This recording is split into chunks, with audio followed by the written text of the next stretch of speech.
ধন্যবাদ সবাইকে স্বাগতম মোর এই চাংরা ঘরের রাজনীতি চ্যানেলত।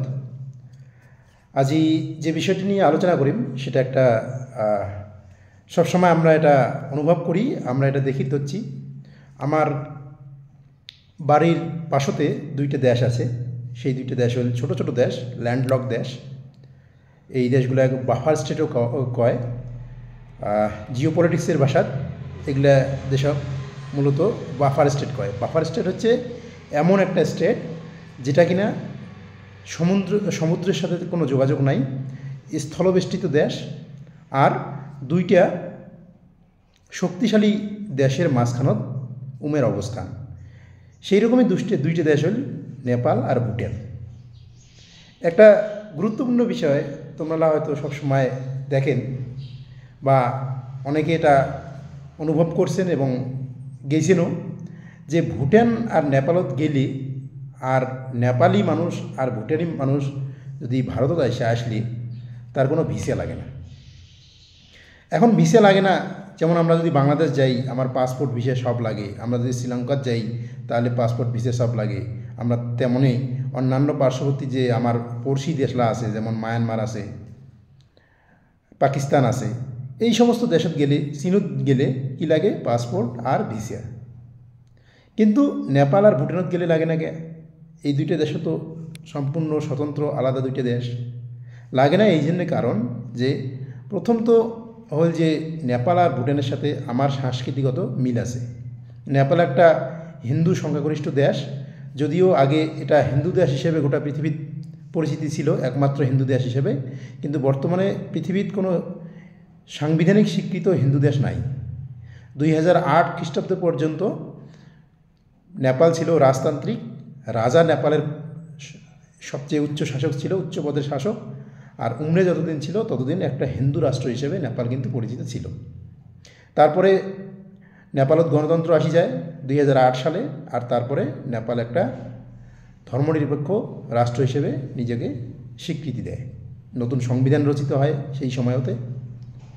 তো নেপালের ব্যাপারটা কি, 1950 খ্রিস্টাব্দে জওহরলাল নেহরু আর তৎকালীন নেপালের রাজার মধ্যে একটা Indo Nepal peace and friendship treaty, মানে ভারত নেপাল শান্তি এবং বন্ধুত্ব চুক্তি স্বাক্ষরিত হয়। এই চুক্তিটা অনুযায়ী কোনো রকম ভিসা ছাড়া নেপালি মানুষ ভারতত আসি পাবে, কাজ করি পাবে, থাকির পাবে, আর চাকরিও করি পাবে। তেমনে ভারতের লোকেও সেই রকম ভিসা ছাড়া নেপাল যাবার পাবে, থাকির পাবে, চাকরি করি পাবে। খালি যখন বর্ডার ক্রস করবে তখন সেই নেপালের স্বীকৃত বা ভারতের স্বীকৃত কোনো সরকার স্বীকৃত খালি ডকুমেন্ট দেখা লাগবে, রেজিস্টার লিখিয়ে দেওয়া লাগবে।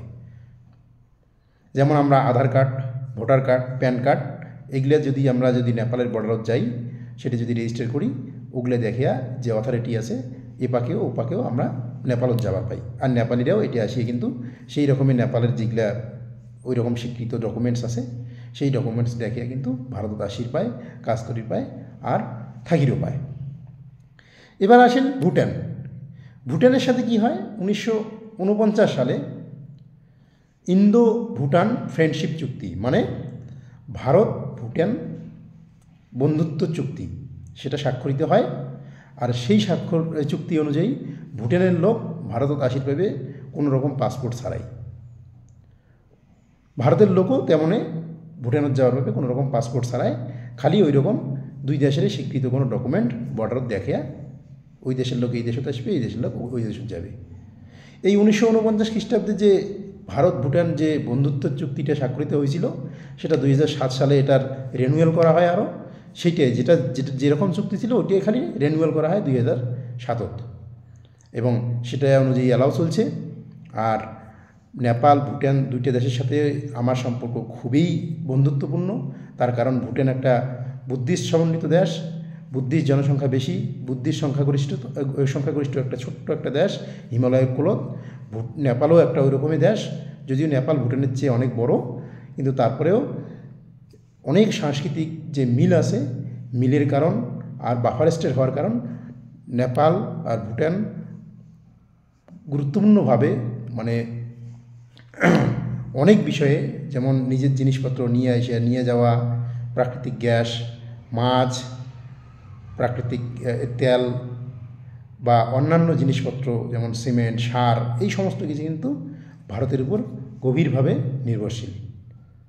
এই নির্ভরশীল আর পাশাপাশি এই তিনটে রাষ্ট্র কোনো রকম সেই রকম টেনশন হয় না, কোনো রকম সামরিক কোনো রকম সমস্যা কোনো দিনও হয় নাই। তা এই হচ্ছে মূল কারণ যে দুইটা চুক্তি, একটা হল যে Indo Nepal peace and friendship treaty 1950-এর, আর ভুটানের সাথে ইন্দো ভুটান ফ্রেন্ডশিপ ট্রিটি 1949 খ্রিস্টাব্দে, যেটা কিনা 2007-এ আরও রিনিউয়াল করা হয়েছিল। এই দুইটা চুক্তির জন্যে মূলত নেপালের মানুষ সবসময় ভারত আসির পায় কোনো রকম ভিসা ছাড়া, ভারতের মানুষ নেপালত যাওয়ার পায় কোনো রকম ভিসা ছাড়া, ভুটানের মানুষও আমার এটা আসির পায় কোনো রকম ভিসা ছাড়া, আমরাও যাওয়া পাই ভুটানত কোনো রকম ভিসা ছাড়া। আর এটা তোমরা যদি প্রত্যক্ষ করি চান, সরাসরি আমাল্লা বেশি দূর না হয় জয়গাঁও, যেটা কিনা ভুটান বর্ডার, আমরা যদি চাই ওই ভুটানের যে যেমন ফুনসিলিং যে জায়গাটা আছে সেটা কিন্তু আমরা দিনের দিন ঘুরে আসি পাই। খালি বর্ডার দুটো একটা আমার খালি আধার কার্ড বা পাসপোর্ট বা প্যান কার্ডের একটা খালি ডকুমেন্টস একটা দেখিয়া সই করিলেই কিন্তু আমরা কিন্তু ফুনসিলিং ঘুরে আসি পাই। তো আজকের ভিডিও এই পর্যন্ত। তোমরা যদি এই বিষয়ে তোমার কোনো মতামত থাকে, তোমার যদি ভালো লাগে মোর ভিডিওটা কমেন্ট করবেন, শেয়ার করবেন আর সবসময় পাশে থাকবেন। ধন্যবাদ।